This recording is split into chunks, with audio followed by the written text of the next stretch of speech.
My topic is be kind to yourself.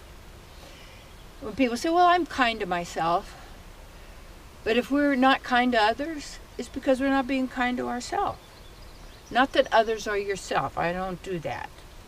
They're who they are, I'm who I am, and yet we are all one and different. I like that. I call it, it's in Sanskrit, that's achintya beta beta tattva, that we're inconceivably, simultaneously, it's inconceivable to the mind, simultaneously the same and different.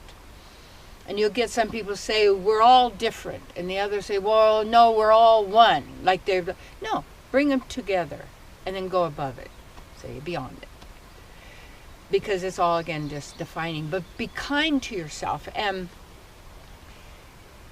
what that means isn't doing what your mind tells you to do. It's doing what nurtures you.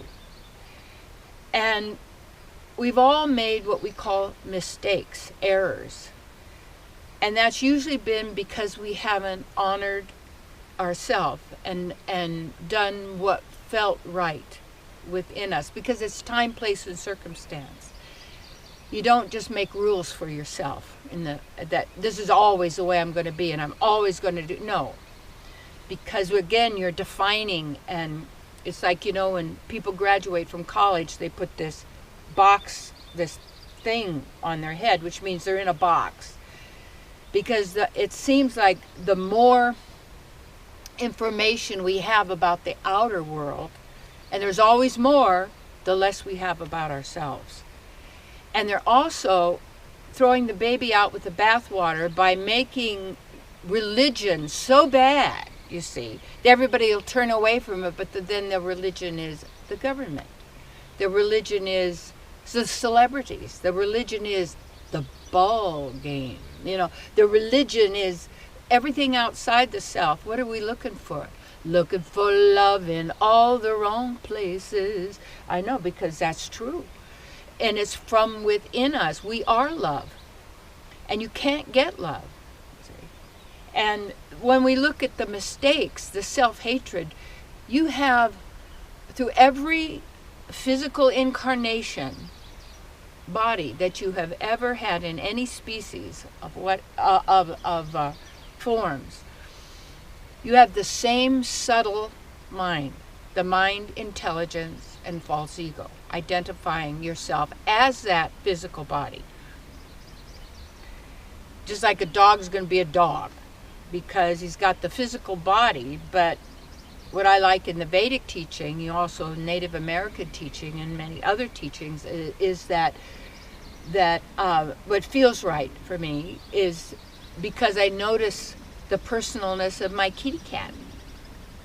When a cat loves you, they really do love you. But you're still staff members. We have to always appreciate that. But and dogs are animals and elephants and all the great animals' bodies. They have to be an animal. But now our bodies aren't animal bodies. They're divine human bodies. And that means we can observe and we can choose and we can modify, in a sense, our actions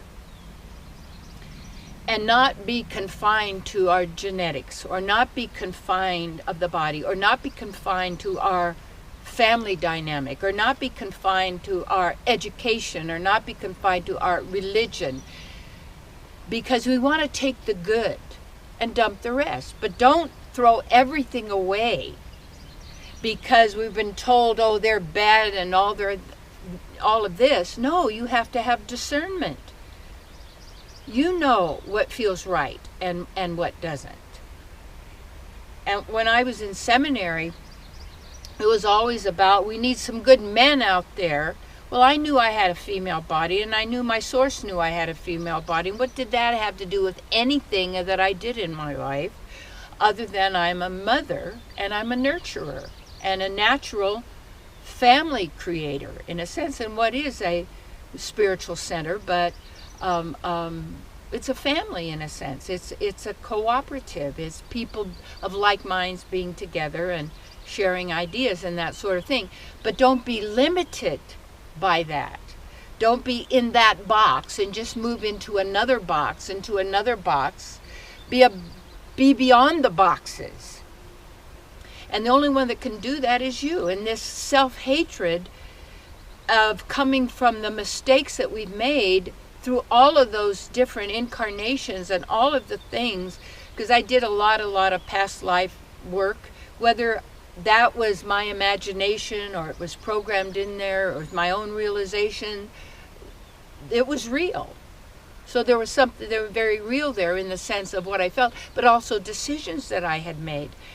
And we have all that on our time track, in the time game, in the time reality that keeps us going back into the past all the time to then create the future, which is also creating the present and the moment, or we go into the future to see what do I want to prevent in the future, so what do I need to do now and what do I need to have now to prevent future failure and loss and heartache and death and all of these things that are alien to us as divine beings. We're transcendental to all of that. And when we realize that all of that is within our consciousness in the mind, and it is running like programs of everything that we've done, the unkind thing to another person is there. So that's where we need to look and let those things go, because you're not that way anymore.